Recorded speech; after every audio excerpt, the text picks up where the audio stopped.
അസ്സലാമു അലൈക്കും വറഹ്മത്തുള്ളാഹി വബറകാതുഹു. സംസാരിക്കുന്നത് സിറാജുദ്ദീൻ സയദി അഞ്ചുകുന്ന്. ഞാനിപ്പോൾ ഉള്ളത് നമ്മുടെ വയനാട്ടിൽ ഉരുൾപൊട്ടലുണ്ടായ ചൂരൽമല ഭാഗത്താണ്. ഉരുൾപൊട്ടലിൻ്റെ വ്യാപ്തി വയനാട് ജില്ല എന്നല്ല, ഇതുവരെ ചരിത്രം കണ്ടിട്ടില്ലാത്ത ഉരുൾപൊട്ടലാണ് ഉണ്ടായിട്ടുള്ളത്. എത്ര ആളുകളാണ് മരണപ്പെട്ടു പോയിട്ടുണ്ടാകുക എന്ന് നമുക്ക് ഇപ്പോഴും ഊഹിക്കാൻ കഴിയില്ല. അത്രയും വീടുകളും കുടുംബങ്ങളൊക്കെ അങ്ങനെ തന്നെ ഒലിച്ചു പോയൊരു സാഹചര്യം നിലവിലുണ്ട്. ഞാനിപ്പോൾ ആർമീൻ്റെ കൂടെ ഉരുൾപൊട്ടലുണ്ടായ ഏറ്റവും ടോപ്പ് പ്രദേശത്തേക്ക് നടന്നുകൊണ്ടിരിക്കുകയാണ്. ചെങ്കുത്തായ ഒരു കാറ്റാണ്, അതുകൊണ്ടാണ് കിതക്കുന്നത്. വളരെ സങ്കടകരമായ ഒരവസ്ഥ.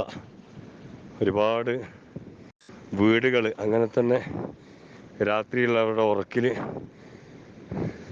കുടുംബങ്ങൾ അങ്ങനെ തന്നെ വലിയ വലിയ പാറകളാണ് ഒലിച്ചു വന്നിട്ട് അവരുടെ ജീവൻ നഷ്ടപ്പെട്ടിട്ടുള്ളത്. ചരിത്രത്തിൽ ഇത്രയും വലിയൊരു ഉരുൾപൊട്ടൽ ഉണ്ടായിട്ടുണ്ടാകില്ല. നമ്മളെ കൊണ്ട് കഴിയുന്ന എന്തെങ്കിലുമൊക്കെ പ്രവർത്തനങ്ങൾ കാഴ്ചവെക്കാൻ ചെയ്യാമെന്ന ഉദ്ദേശത്തോടു കൂടിയാണ് ഞാൻ രാവിലെ ഇങ്ങോട്ടേക്ക് പുറപ്പെട്ടത്. മുൻപ് വയനാട്ടിൽ തന്നെ ഈ ഭാഗത്ത് പുത്തൂറുമലയിൽ ഉരുൾപൊട്ടലുണ്ടായിരുന്നു.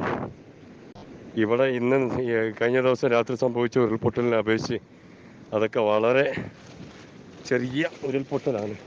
പക്ഷെ ഇപ്പോൾ ഇവിടെ ഉണ്ടായിട്ടുള്ളത് അതിൻ്റെയൊക്കെ ഒരു 10-50 ഇരട്ടി ചുരുങ്ങിയത് വ്യാപ്തി ഉണ്ടാവുമെന്നാണ് ഞാൻ മനസ്സിലാക്കുന്നത്.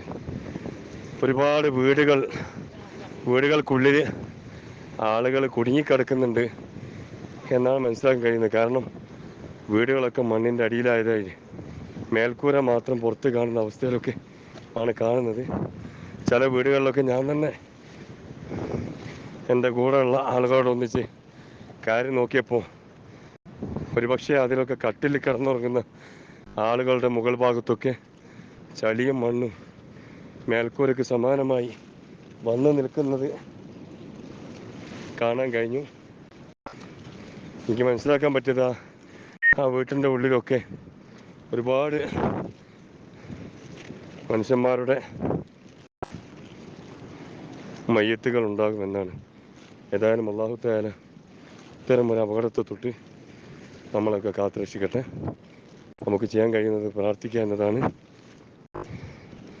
ഇൻഷാ അല്ലാഹ് ഞാനിപ്പോൾ ഏറ്റവും ടോപ്പിലേക്ക് പോയിക്കൊണ്ടിരിക്കുകയാണ്. പോകുന്ന നടത്തത്തിൻ്റെ ഇടയിലാണ് ഒരുപാട് ആളുകൾ എന്നെ വിളിച്ചപ്പോൾ അവർക്കെല്ലാവർക്കും വേണ്ടി ഒരു വോയിസ് ആക്കിയിട്ട് ഇങ്ങനെ വിട്ടുകൊണ്ട് നടക്കുന്നത്.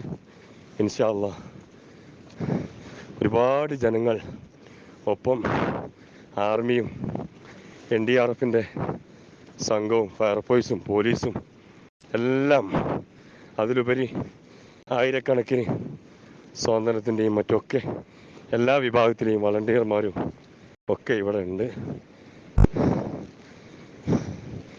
ഏതായാലും മരിച്ചുപോയ ആളുകളെ കണ്ടെത്താൻ എത്ര പെട്ടെന്നൊന്നും കഴിയുമെന്ന് മനസ്സിലാക്കാൻ സാധിക്കുന്നില്ല. ഒരുപക്ഷെ നിങ്ങളൊക്കെ ന്യൂസ് ചാനലിലൊക്കെ 23 ആളെ കിട്ടി, 12 ആളെ കിട്ടി എന്നൊക്കെ പറഞ്ഞ് കേൾക്കുന്നുണ്ടാവും. അതൊക്കെ കിട്ടിയതാണ്. പക്ഷേ നമുക്ക് ഊഹിക്കാൻ പറ്റുന്നതിനപ്പുറമാണ് ഇവിടെ നിന്ന് മരണപ്പെട്ടു പോയ ആളുടെ ഫാമിലീസിൻ്റെ എണ്ണം. അള്ളാഹു അവർക്കൊക്കെ ശുഹദാഇൻ്റെ കൂലി നൽകട്ടെ. ജീവിച്ചിരിക്കുന്നവർക്ക്, അപകടങ്ങൾ പറ്റിയവർക്ക് അള്ളാഹു തആല സമാധാനം കൊടുക്കട്ടെ.